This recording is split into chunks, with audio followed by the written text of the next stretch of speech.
Baghdad کے اندر ایک قادری بزرگ تھے، اللہ کے نبی نے انہیں خواب میں بشارت دی اور حکم دیا کہ جاؤ تگودار خان جو ہلاکو خان کا پوتا ہے، جاؤ اس کو کلمہ پڑھا کر آؤ۔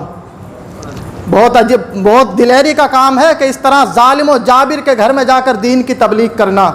اور آج تو دین کی تبلیغ آسان ہے، لوٹا مسلح اٹھایا، چادر اٹھائی، برتن اٹھائے، یہ تبلیغ نہیں ہے۔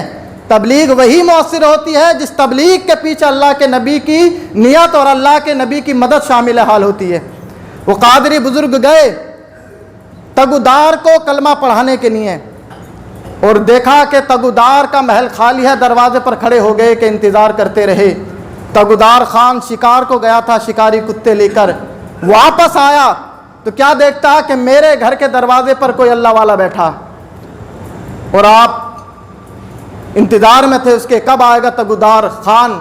شکار سے واپس کتے ساتھ میں لایا اور دیکھ کر کہا، سفید داڑھی تھی ان کی باقاعدہ، جو قادری بزرگ تھے، ان سے آ کر کہا اس نے تگودار خان نے کہ اے بزرگ بتاؤ تمہاری داڑھی اچھی ہے یا میرے کتے کی دم اچھی ہے؟ تو اس نے طنز مارا، تمہاری یہ سفید داڑھی اچھی ہے یا میرے جو شکاری کتے ہیں ان کی دم اچھی ہے؟ تو ان قادری بزرگ نے کہا کہ میں چونکہ تجھے دعوت دینے کے لیے آیا ہوں اسلام کی، تو سن میرا جواب کہ تیرا یہ کتا ہے، تو اس کا مالک ہے، میں بھی کتا ہوں، میرا بھی کوئی مالک ہے۔ اور سنا تگودار خان، اگر تیرا کتا تیری فرما برداری کرے اور میں جس کا کتا ہوں میں اس کی فرما برداری نہ کروں تو تیرے کتے کی دم اچھی ہے، لیکن اگر میں اس کی فرما برداری اور اطاعت، میں بھی اپنے مالک کی اگر اطاعت و فرما برداری کرتا ہوں تو میری داڑھی تیرے کتے کی دم سے اچھی ہے۔ حیران رہ گیا یہ جواب سن کر، اور اس نے اپنے سپاہیوں کو حکم دیا کہ ان اللہ والوں کو اندر لایا جائے دربار میں۔ دربار میں جب اندر لائے گئے تو پوچھا کیوں آئے ہو؟ کہا کہ تجھے کلمہ پڑھانے کے لیے آیا ہوں۔ تو اس نے کہا کہ تم جانتے نہیں ہو ہمارا خاندان ہلاکو خان چنگیز خان کا رہا ہے، اور تمہاری ہمت کیسے ہو گئی کہ تم ہمارے دروازے پر اپنے اس اسلام کی دین کی تبلیغ کرنے آ گئے جس کو مٹاتے ہوئے ہمارے دادا پردادا چلے گئے ہیں؟ تو اللہ والوں نے کہا، جو اللہ والے تھے، کہ سن میں خود نہیں آیا ہوں، مجھے بھیجا گیا ہے۔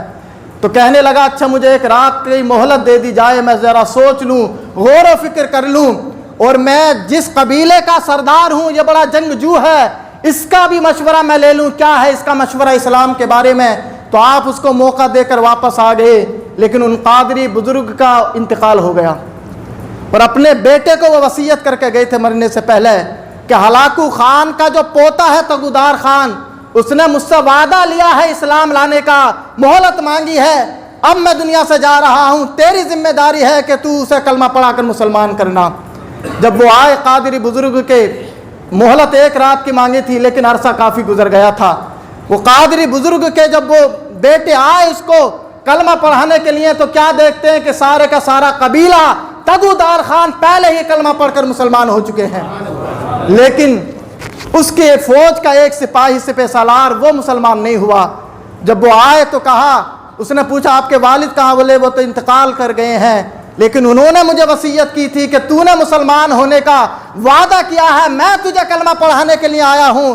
تو کہتا ہے تگودار خان میں نے اپنے سارے قبیلے کے ساتھ کلمہ پڑھ لیا ہے، لیکن میری فوج کا جو سپہ سالار ہے، پہلوان ہے، بہت ڈیل ڈول والا ہے، وہ کلمہ پڑھنے کے لیے تیار نہیں ہے، بلکہ مجھ سے وہ تنزن کہتا ہے کہ جس بزرگ نے تمہیں کلمہ پڑھایا ہے، ہاں میں بھی اس اسلام کا کلمہ پڑھ لوں گا، لیکن وہ بزرگ سے میری ایک شرط ہے کہ وہ مجھ سے آ کر ذرا لڑکے تو دکھائیں کشتی میں۔ وہ میرا سپاہی یہ کہتا ہے، وہ بیٹے جو قادری بزرگ کے بیٹے تھے، انہوں نے تگودار خان سے کہا کہ ہاں میرے والد تو چلے گئے، لیکن ہاں ان کا بیٹا اس سے کشتی لڑنے کے لیے تیار ہے۔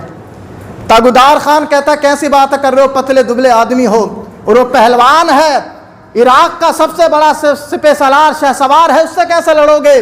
تو کہا کہ تم بس اعلان کر دو کہ سارے قبیلے والے جمع ہو جائیں، میں سب کے سامنے اس سے کشتی لڑوں گا۔ تو جب آپ تگودار خان نے اعلان کیا، سارا مجمع جمع ہو گیا، اور ایک شور برپا تھا کہ کوئی اللہ والا ہے، کوئی بزرگ ہے جو ہمارے قبیلے کے سب سے بڑے پہلوان سے کشتی لڑنا چاہتا ہے، اور اس کا دعویٰ تھا ہاں میں بھی مسلمان ہو جاؤں گا لیکن مجھے کشتی میں کوئی ہرا دے۔ تو تگودار خان نے اعلان کیا، ساری رعایا اس کی جمع ہو گئی، اور جب جمع ہو گئی تو وہ اللہ والے چلے، ہاتھ میں تسبیح نہیں تھی، مسلح نہیں تھا، تبلیغ ایسا ہوتی ہے، جب آپ چلے تگودار خان کا فوج کا سپہ سالار جو پہلوان تھا وہ ادھر سے چلا، سارا مجمع دیکھ رہا تھا کہ ہونے والا کیا ہے، اور باقاعدہ اس پہلوان نے بادام پستے سب کھائے تھے، کشتی کے لیے باقاعدہ تیاری کی تھی، لیکن جب وہ اللہ والے جب بزرگ گئے سامنے سے، جب دونوں کا آمنا سامنا ہوا اور جب وہ شیر کی طرح بپھرا، وہ پہلوان تو ان اللہ والوں نے صرف ایک چاٹا اس کے مارا، اس طرح سے ناچتا ہوا واپس گیا اور زمین پر ایسا گرا کہ اس کا سر پھٹ گیا۔ سارا مجمع کہنے لگا لا الہ الا اللہ محمد الرسول اللہ۔ جو پہلوان تھا وہ بھی کہنے لگا اسلام کی جو طاقت ہے میں بھی آج مان گیا ہوں، لا الہ الا اللہ محمد الرسول اللہ۔ قوت سلطان و امیر از لا الہ، ہیبت مرد فقیر از لا الہ۔ سلطان اور بادشاہ کی طاقت بھی کلمہ توحید سے ہے، اور فقیر کی ہیبت بھی کلمہ توحید سے ہے۔ یہ وہ کلمہ توحید ہے، اس کی وہ روحانی طاقت ہے کہ جس کے دل میں یہ کلمہ توحید سما جاتا ہے اس کے سامنے تو شیر بھی پچھڑتے ہوئے نظر آتے ہیں۔ یہ تگودار خان، اور ایک ہلاکو خان کی ایک بیٹی بھی تھی۔ یہ سارا پس منظر میں نے اس واقعے کو بیان کرنے کے لیے بیان کیا آپ کے سامنے۔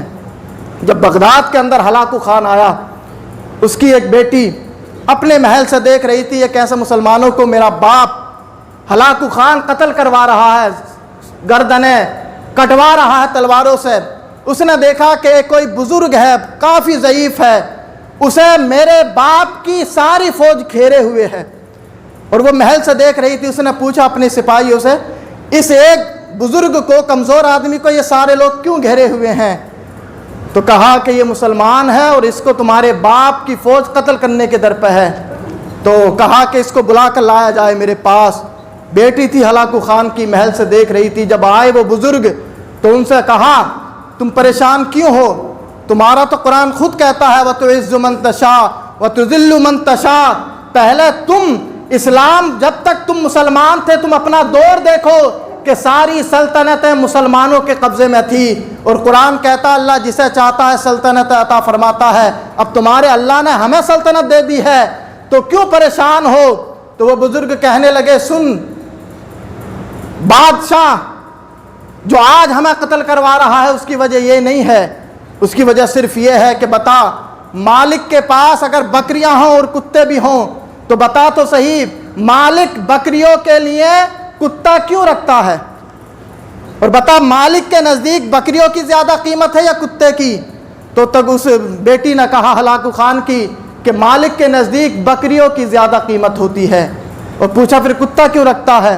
بولے کتا اس لیے مالک رکھتا ہے کہ بکریاں اگر ریوڑ سے ادھر ادھر نکل جاتی ہیں کتا پیچھے کرتا ہے اور ان کو پھر دوبارہ ریوڑ میں لے آتا ہے، اس لیے کتے کا یہ کام ہوتا ہے۔ تو ان بزرگ نے کہا جو اللہ والے تھے کہ سن، یہی حال امت مسلمہ کا ہے۔ یہ امت مسلمہ ساری دنیا کی مسلمان قوم اللہ کی بکریاں ہیں، اللہ ان کا مالک ہے، اور اللہ تبارک و تعالی کی یہ ساری امت جو ہے بکریاں ہیں۔ جو ریوڑ سے دین سے باہر نکلے گا اللہ اس پر کتوں کو مسلط کر دے گا۔ آج جو ساری دنیا کے لوگ اور ساری دنیا کے حکمراں جو مسلمانوں پر مل کر ظلم و ستم کر رہے ہیں اس کی وجہ صرف یہ ہے کہ اسلام سے امت مسلمہ کا دامن کیا ہے، خالی ہو گیا ہے۔ آج امت مسلمہ نے اللہ کی اطاعت، رسول کی اطاعت اور اس کی فرما برداری کرنا چھوڑ دیا ہے۔ ساری دنیا کے کتے اس امت مسلمہ پر ٹوٹ پڑے ہیں اور وہ کہتے ہیں کہ یہ دنیا کے کتے اس مسلمان قوم کو اس وقت تک نوچتے رہیں گے جب تک یہ واپس اپنے ریوڑ، اپنے دین میں واپس نہیں آ جاتی ہے اور اپنی گردنوں کو اللہ کے حضور نہیں جھکاتی ہے۔ جس دن اس امت کی گردنیں اللہ کے حضور سجدے میں جھک گئی ہیں دنیا دیکھے گی کہ ساری دنیا کی قوموں کی گردنیں ان کے قدموں میں جھکتی نظر آ رہی ہیں۔ اور اللہ کے نبی ارشاد فرما کر گئے ہیں، جب آپ نے جنگ احد کے دن خطبہ دیا آپ نے فرمایا سنو، اللہ اسی کے ساتھ ہوتا ہے جو قوم اللہ کی اطاعت کرتی ہے، اور اللہ تبارک و تعالی اس قوم کو ذلیل و برباد کر دیتا ہے جو اللہ کی اطاعت و فرما برداری سے دور ہو جاتی ہے۔